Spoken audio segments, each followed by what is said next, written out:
나눔가족 여러분 반갑습니다. 고난주간 토요일 아침입니다. 예수님께서 십자가에서 운명하신 시간은 오후 3시입니다. 안식일의 시작이 오후 6시부터 시작되니까 3시간밖에 남지 않았습니다.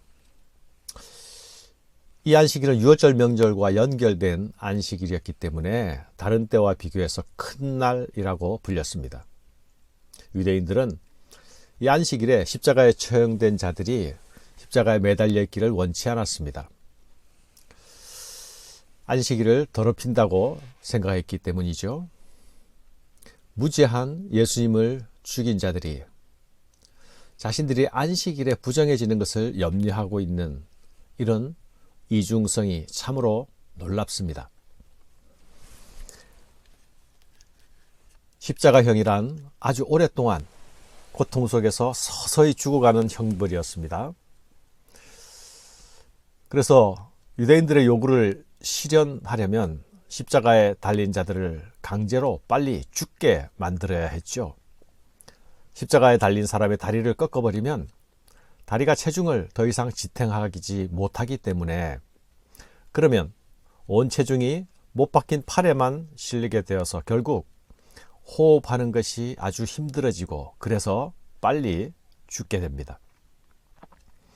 다리를 꺾는 방식은 쇠로 된 망치로 다리를 부수어 버리는 것인데요. 이를 크루리프라기움이라고 합니다. 예수님의 좌우편 죄수들은 다리를 꺾어 남은 목숨을 속히 끊었습니다. 그러나 예수님은 그리할 필요가 없었죠. 십자가형을 집행하는 일을 담당하는 그 군인들은 그 일의 전문가였습니다. 그 전문가의 눈으로 볼 때 예수님은 이미 숨을 거두셨다는 것을 알았기 때문이죠. 예수님의 다리가 꺾이지 않은 것, 이것 또한 성경의 예언이 성취되는 일입니다. 출애굽기 12장에 보면 유월절 양을 먹을 때에 그 뼈를 꺾지 말라 말씀하셨습니다. 유월절 어린 양이 되신 그 예수님의 뼈가 꺾이지 않은 것이죠. 또 시편 말씀에 보면 하나님께서 그 뼈를 보호하실 것이라 말씀하셨습니다. 그의 모든 뼈를 보호하시며 그 중에서 하나도 꺾이지 아니하도다. 병사들이 예수님의 죽음을 확실히 하기 위해서 창으로 옆구리를 찔렀습니다. 그러자 물과 피가 쏟아져 나왔습니다. 피가 쏟아져 나온 것은 군인이 찌른 그 창이 옆구리에서부터 심장까지 관통했기 때문일 것입니다. 그러나 물과 피가 함께 쏟아진 것은 아주 특별한 의미가 있습니다. 예수님의 피는 우리에게 생명을 주는 피가 아닙니까? 첫 유월절 장자의 생명을 대신한 그 어린 양의 피입니다. 예수님의 십자가는 우리에게 생명 주시는 사건입니다. 그러나 동시에 예수님의 십자가 사건은 우리에게 성령을 주시는 사건이기도 합니다. 예수님은 요한복음 7장에서 나를 믿는 자는 성경의 이름과 같이 그 배에서 생수의 강이 흘러나오리라 말씀하셨습니다. 예수님의 배에서 물이 쏟아져 나온 것은 참 성전 되신 그분의 몸에서부터 흘러내리는 생명의 물을 상징합니다. 성전에서 물이 흘러 죽은 강을 살리고 모든 생물들이 살아나게 되리라고 예언하던 그 에스겔 선지자의 예언이 이루어질 것을 보여주는 사건입니다.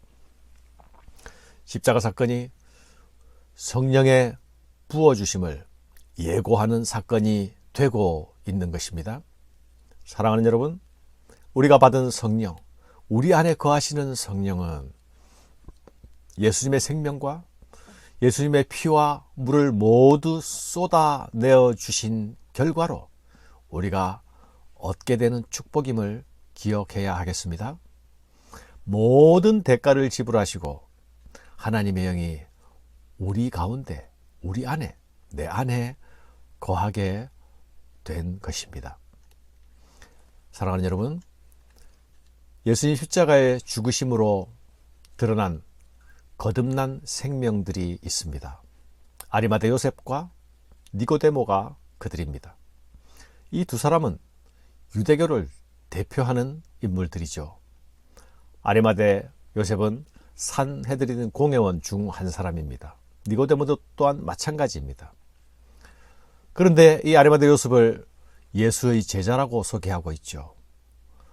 요즘 말로 그는 소위 샤이 그리스도인이었다 할 수 있겠습니다. 예수를 믿었지만 은밀하게 예수를 따르던 자였습니다. 그러나 그가 예수님의 죽음을 보자, 십자가의 죽으심을 보자 이제는 공개적으로 빌라도에게 가서 예수님의 시체를 달라 요구합니다. 내가 장례를 치르겠다 말하는 것입니다. 아마도 그는 예수를 죽인 자들이 예수님의 시체를 어떻게 처리할지에 대한 정보를 알고 있었을 듯합니다. 그는 예수님의 시신을 범죄자들의 매장지에 그냥 던져지게 할 수는 없다고 생각했습니다. 그래서 위험을 무릅쓰고 용기를 냅니다. 이제 더 이상 동료 유대인들의 따가운 시선 따위는 중요하지가 않습니다.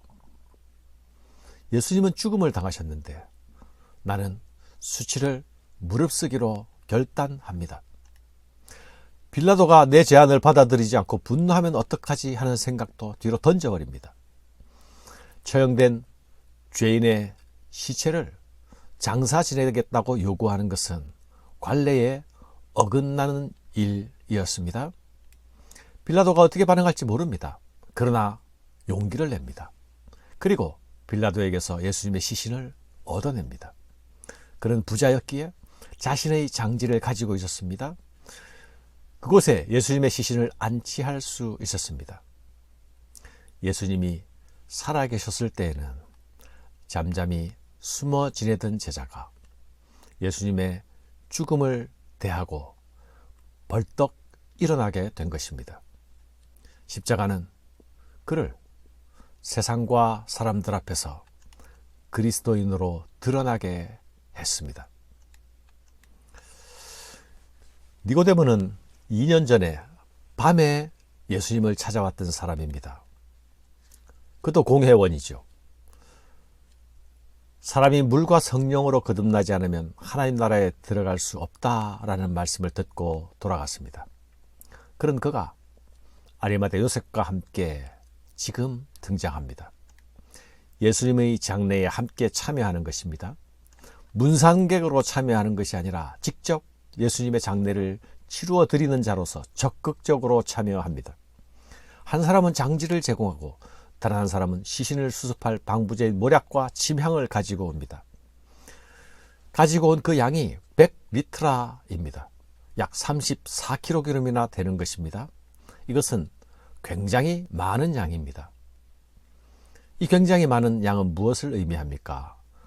그가 이 예수님의 장례를 왕의 장례로 대우하고 있다는 것을 알게 하는 것입니다. 그들이 예수님의 시체를 씻고 당시 유대인의 장례법대로 향품을 바르고 세마포로 쌉니다. 그리고 예수님은 한 사람도 장사 지낸 적이 없는 새 무덤에 장사됩니다. 이 또한 예수님의 죽음을 왕의 죽음으로 대우하는 것입니다. 아이러니하게도 예수님의 장례는 유대인 최고 의결 기구인 산헤드린 공회원 2사람에 의해서 치루어집니다. 드러난 공회는 예수님의 죽음을 결정하지 않았습니까? 그러나 그 공회에 속해 있던 샤이 제자들이 이제는 자신을 드러내고 헌신하여서 예수님의 장례의 주도자가 되고 있습니다. 예수의 십자가가 바꾸어 놓고 있는 아름다운 풍경이 아닙니까? 사랑하는 여러분, 나의 풍경도 십자가 안에서 아름답게 변해가고 있습니까? 십자가는 우리를 아름답게 하는 하나님의 능력입니다. 감사합니다.